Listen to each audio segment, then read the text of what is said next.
Hello, welcome you all to Study IQ IAS। मेरा नाम Utkarsh Singh and back in the six lecture को यहाँ पर स्टार्ट करते हैं। Physical and biological anthropology. अभी हम ब्रांचेस के ऊपर फोकस कर रहे हैं। लास्ट लेक्चर में हमने सोशियो कल्चरल एंथ्रोपोलॉजी के बारे में डिस्कशन किया हुआ था, जहाँ पर उसके सब पार्ट सब एरियाज को देखा था और आपको ये भी बताया था कि सोशल और कल्चरल एंथ्रोपोलॉजी दो अलग अलग टर्म्स क्यों यूज होते हैं, क्या डिफरेंस है। उसी तर्क पे अगर आपने वो लेक्चर को देखा नहीं है तो अभी जाकर के देख लीजिएगा, एक्सप्लेनेशन वही है। टर्म्स जो है फिजिकल और बायोलॉजिकल एंथ्रोपोलॉजी, ये दो अलग अलग रीजंस में आपको डेवलप होते हुए देखने को मिले। फिजिकल एंथ्रोपोलॉजी जो टर्म है, टर्मिनोलॉजी है, ये एसोसिएटेड है ब्रिटिश स्कूल ऑफ एंथ्रोपोलॉजी के साथ, जबकि जो बायोलॉजिकल एंथ्रोपोलॉजी है ये एसोसिएटेड है आपकी अमेरिकन एंथ्रोपोलॉजी के। जब भी हम ह्यूमन को पढ़ रहे होते हैं, एंथ्रोपोलॉजी क्या करता है, स्टडी ऑफ ह्यूमन पढ़ता है। तो एक तो आप ह्यूमन के सोसाइटी को, ह्यूमन के कल्चर को पढ़ो। सोसाइटी और कल्चर के जो एलिमेंट है जो हमने लास्ट लेक्चर में डिस्कस किए, आप उसको पढ़ रहे होते हो। But apart from that human की एक फिजिकल एग्जिस्टेंस भी तो है ना। फिजिकल एग्जिस्टेंस है, बायोलॉजिकल एग्जिस्टेंस है। हमारे अंदर मेटाबॉलिज्म की प्रोसेस चल रही है, हमारे अंदर सेल्स लगातार डिवाइड हो रही है, हम इंडिविजुअल ग्रो कर रहे होते हैं, इन्वायरमेंट के साथ इंटरैक्ट कर रहे होते हैं, है ना। तो ये सारी चीजों के बारे में, और इवॉल्व भी कर रहे हैं, इवोल्यूशन भी हो रहा है। तो ये सारी चीजें आप कहां पर पढ़ोगे। एंथ्रोपोलॉजी तो कह रही है कि हम होलिस्टिक वे में पढ़ेगी, तो क्या जो थोड़ी सी फिजिकल है, जो थोड़ी सी बायोलॉजिकल एस्पेक्ट, उसको हम छोड़ देंगे? नहीं, हम उसके ऊपर भी इक्वली फोकस करते हैं। And that is where physical and biological anthropology comes in. कई बार जो ह्यूमैनिटीज बैकग्राउंड के स्टूडेंट होते हैं उन्हें लगता है कि हम इसके साथ कंफर्टेबल नहीं होंगे, हमें यहाँ पर दिक्कत होगी। पर आपको बताऊं कि अगर आप अगर ये नहीं कर पाते हो तो यूपीएससी आपके लिए शायद इम्पॉसिबल हो जाएगा। क्यों? क्योंकि आप साइंस एंड टेक्नोलॉजी में फिजिकल और बायोलॉजिकल एंथ्रोपोलॉजी से कंपैरेटिवली हायर लेवल की चीज़ों को आप तैयार कर रहे होते हो, पढ़ के जा रहे होते हो। यहाँ पर जो चीज़ें हैं वो यूजुअली आप 9th 10th में पढ़े होते हो।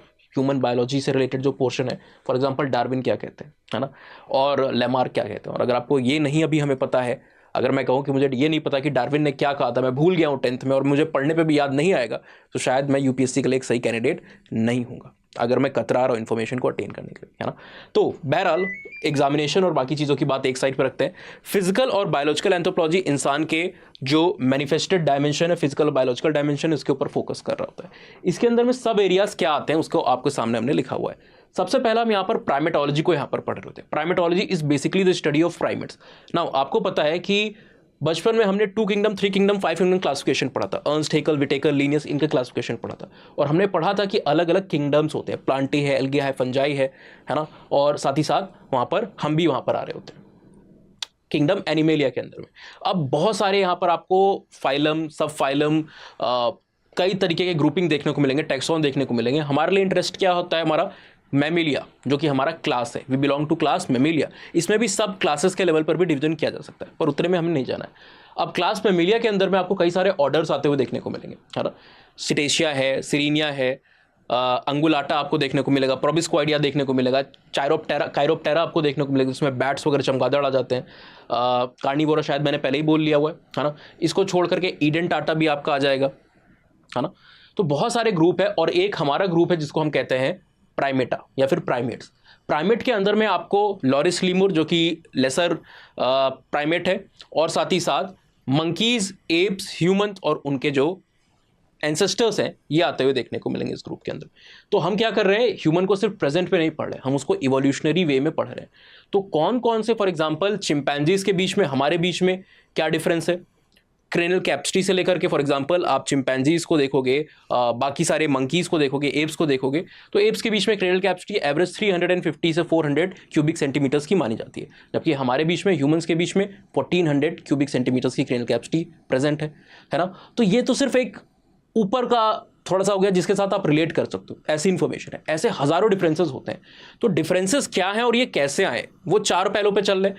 गोरिल्लास को आप देखोगे, चिंपैंजीज को देखोगे तो फिस्ट वॉकिंग और नकल वॉकिंग कर रहे हैं, नकल्स के ऊपर वो चल रहे हैं, है ना। चारों जो उनके अपेंडेजेस हैं उसका सहारा लेकर के चल रहे हैं, क्वाड्रापेडल लोकोमोशन। हमारे बीच में हम 2 पैर पे चल रहे हैं। अब इन 2 पैरों पे चलने के लिए कई तरीके के हमारे अंदर चेंज आए होंगे, ये बाइपेडल लोकोमोशन आए, इसके लिए चेंज आए होंगे। आप हमारे अगर पैर को देखोगे फुट के रीजन को, तो इस तरीके का है। कई लोगों का फ्लैट फुट भी होता है और कई बार डिफेंस सर्विसेज वगैरह में रिजेक्ट हो जाते हैं वो लोग, है ना, फिजिकल टेस्ट में। तो ये आप इस तरीके से देखोगे, 2 आर्चेज आपको देखने को मिल रहा है, डोर लाइक मेडिसलेटरल और डोर्सोप्लांटर।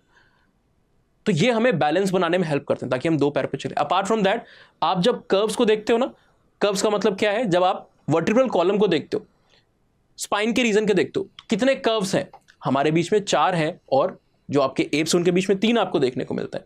तो ये कर्व्स भी है, प्लस फोरामेन मैग्नम जहां से आपका स्पाइनल कॉर्ड पास हो रहा है, एक बड़ी सी कैविटी है, होल है, गैप है, वो हमारे बीच में कंपैरेटिवली एंटीरियर आया है, जबकि आप एप्स को देखोगे तो उनके बीच में पोस्टीरियर है।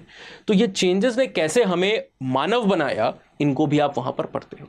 सिमिलरली आप इवोल्यूशनरी बायोलॉजी पढ़ोगे, आपको बचपन की याद आ जाएगी 8, 9, 10th में जो आपने डार्विन के बारे में पढ़ा था कि डार्विन क्या कह रहे हैं, सर्वाइवल ऑफ फिटेस्ट की बात कर रहे हैं, नेचुरल सिलेक्शन की बात कर रहे हैं, है ना। और लेमार क्या कह रहा है, acquired inheritance of acquired traits की बात कर रहे हैं। जिराफ का एग्जांपल दे रहे हैं कि जिराफ पहले बकरी के साइज का था, शिप के साइज का, गोट के साइज का था, और शीप के साइज से वो बढ़ करके उसने अपने गर्दन का इस्तेमाल बहुत ज़्यादा किया तो उसकी गर्दन बढ़ती चली गई, है ना। तो उन्होंने इस तरीके से use and disuse of organs के बारे में बात कही थी। तो ये सारी थ्योरीज को पढ़ते हो आप, लाइल की थ्योरी है, सिंथेटिक थ्योरी है, बहुत सारी थ्योरीज को यहाँ पर पढ़ोगे जो हमें इवोल्यूशन को समझाती है। नेक्स्ट आप आओगे तो आपका जेरेंटोलॉजी आ जाता है ना। जेरेंटोलॉजी के अंदर में आप एजिंग को पढ़ते हो। एजिंग, ग्रोथ और एजिंग के अंदर में अंतर क्या है, डिफरेंस क्या है, ग्रोथ, डेवलपमेंट, एजिंग, इन सब में अंतर क्या है। देखिए, ग्रोथ आपकी हर एक स्टेज पे हो रही है, एजिंग आपकी हर एक स्टेज पे हो रही है। लेकिन सेनेसेंस जब टर्म का आप इस्तेमाल करते हो, सेनेसेंस स्पेसिफिकली वृद्धावस्था को बुलाती, तो सेनेसेंस एक स्टेज है, जबकि ग्रोथ और एजिंग को आप एक प्रोसेस के तौर पे देख रहे होते हो जो सेलुलर लेवल पर, मॉलिक्यूलर लेवल पर चल रही होती है। हर इंसान, एक बच्चा भी पैदा होता है तो वो लगातार एज करता जा रहा है, 2 साल का बच्चा भी एज हो रहा है, उसकी बढ़ती जा रही है ना। तो हम एजिंग की प्रोसेस को पढ़ते हैं, एजिंग क्यों होती है, इसकी थ्योरीज को समझते हैं, क्या इसको रोका जा सकता है, कभी हम ऐसे दिन पे पहुंच पाएंगे जहां एजिंग को कंट्रोल किया जा पड़े। तो इसकी बहुत सारी थ्योरीज है ना, cellular theories, extra cellular theories, pacemaker theories, तो बहुत सारी थ्योरीज को आप वहां पर पढ़ रहे होते हो जो एक्सप्लेन करती हैं एजिंग के प्रोसेस को। प्लस हमारे ग्रोथ में, ग्रोथ की भी स्टडी हम करते हैं, जेरेंटोलॉजी के साथ साथ ग्रोथ की स्टडी करते हैं कि बचपन से लेकर के, एक सेल की स्टेज से लेकर के आप इतने वयस्क एक एडल्ट एनिमल के तौर पर, एक ह्यूमन के तौर पर आप बन रहे हो, सोशल एनिमल्स हम सब, तो कैसे बन रहे हो, ग्रोथ आपकी अलग अलग जगह पर कैसी हो रही है, और जब आप सेनेसेंस पे पहुंच जा रहे हो, जो वृद्धावस्था है, उसके बाद आपकी बॉडी के अंदर में क्या चेंजेस आ रहे हैं। देन एक ब्रांच इसको पेलियोएंथ्रोपोलॉजी कहते हो, जहां पर बेसिकली ह्यूमन के पास्ट के टर्म्स में हम फॉसिल रिमेन्स के इन्वायरमेंट के टर्म्स में चीज़ों को पढ़ते हैं। पास्ट में कैसा इन्वायरमेंट था, पास्ट में फॉसिल्स जो आपको मिले हैं उनको आप स्टडी कर रहे होते हो। ऑस्ट्रेलोपिथेकस का फॉसिल आपको अफ्रीका से मिल रहा है, ईस्टर्न अफ्रीका से भी, सदर्न अफ्रीका से भी मिल रहा है, आपको निएंडरथल्स के फॉसिल मिल रहे हैं। तो जो फॉसिल रिमेन्स है, इनको पढ़ करके आप ह्यूमन के कंपेयर कर रहे हो, खासकर जिनको आप अपने नियर रिलेटिव्स कहते हो, एंसेस्टर्स कहते हो, निएंडरथल्स, क्रो-मैग्नन, हाइडेलबर्गेंसिस, नालेडी, बहुत सारे। तो पेलियोएंथ्रोपोलॉजी के अंदर में आप पास्ट ह्यूमन फॉर्म्स को पढ़ रहे होते हो, चेंजेस किस तरीके से आए उनको आप ऑब्जर्व कर रहे होते हो, पास्ट के क्लाइमेट को समझने की कोशिश कर रहे हो, कंडीशन को समझने की कोशिश करते हो, और उन कंडीशन के साथ वो जो बॉडीकली फॉर्म थे आपके एंसेस्टर्स के, वो कैसे एसोसिएटेड थे, ये जानने की कोशिश करते हो। देन जेनेटिक्स, अगेन आपको 9th 10th की याद आ जाएगी, आपने मेंडल के लॉ पढ़े थे, 3 लॉ पढ़े थे ना, लॉ ऑफ डोमिनेंस पढ़ा था, सेग्रीगेशन, इंडिपेंडेंट असॉर्टमेंट, तो उसको आप बेसिकली रिवाइज कर रहे होते हो। पर आप और पता चलता है कि जो ट्रेट है, फॉर एग्जाम्पल आपकी आंखें एक तरह की हैं, आपकी हाइट एक तरह की है, तो इसका इनहेरिटेंस कैसे हो रहा है, अलग अलग कैरेक्टर्स जो आपके बीच में वो कैसे इनहेरिटेड हो रहे हैं, एक जनरेशन से दूसरे जनरेशन तक कैरेक्टर्स कैसे पास ऑन होते हैं, इनहेरिटेंस के मैकेनिज्म को समझने की आप कोशिश कर रहे हो। और साथ ही साथ ये सिर्फ जेनेटिक नहीं होता, फॉर एग्जांपल हाइट है, हाइट क्या है, मल्टीफैक्टोरियल है, मतलब यहां पर सिर्फ और सिर्फ जीन्स का मतलब नहीं है कि पेरेंट्स टॉल है तो बच्चा भी टॉल होगा, इन्वायरमेंट का भी इंपैक्ट है और रोल है, nutrition, socio economic background, a lot of things are there. Similarly IQ वगैरह के ऊपर, इसीलिए हम ह्यूमन जेनेटिक्स के अंदर में ट्विन स्टडीज को भी करते हैं, ये जानने के लिए कि कितना इन्वायरमेंट इंपॉर्टेंट है, फिजिकल और सोशल इन्वायरमेंट, और कितना इनहेरिटेंस इंपॉर्टेंट। ये डिबेट को नेचर नर्चर डिबेट के अंदर में आप एड्रेस करते हो, ह्यूमन जेनेटिक्स को पढ़ रहे हो तो इनहेरिटेंस पैटर्न को समझने की कोशिश करते हो। प्लस आपका इथोलॉजी आ जाता है, ह्यूमन बिहेवियर को पढ़ रहे हो तो ह्यूमन बिहेवियर के साथ साथ आप प्राइमेट बिहेवियर को भी पढ़ते हो, जो प्राइमेटोलॉजी के अंदर में आता है।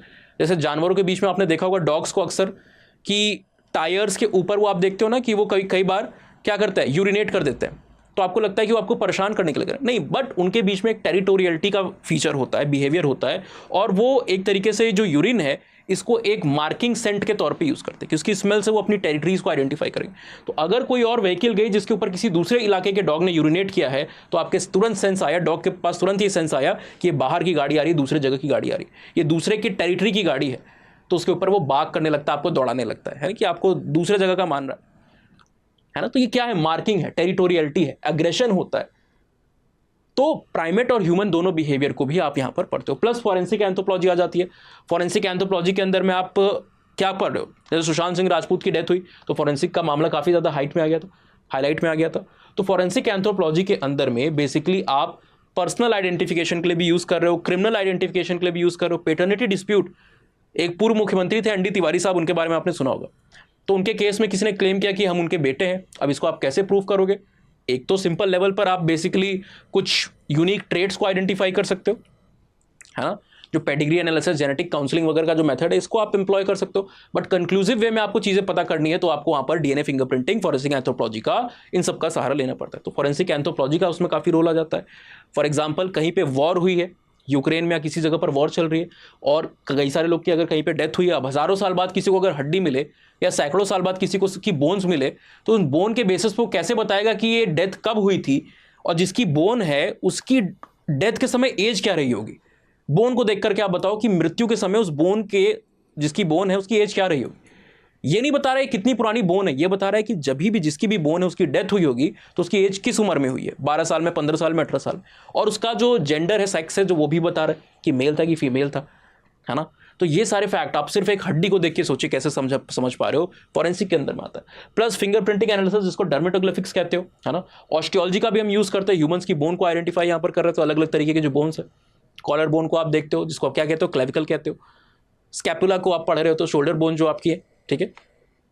तो इनके बेसिस पे हम आइडेंटिफिकेशन करने की कोशिश कर रहे हैं, ह्यूमंस को स्टडी करने की कोशिश कर रहे हैं। तो ये ब्रांच जो है आपकी फिजिकल बायोलॉजिकल एंथ्रोपोलॉजी बहुत ही ज़्यादा वास्ट है, और 9 मिनट क्या, इसको 9 लाख मिनट में भी खत्म कर लिया जाए तो बहुत बड़ी बात है ना।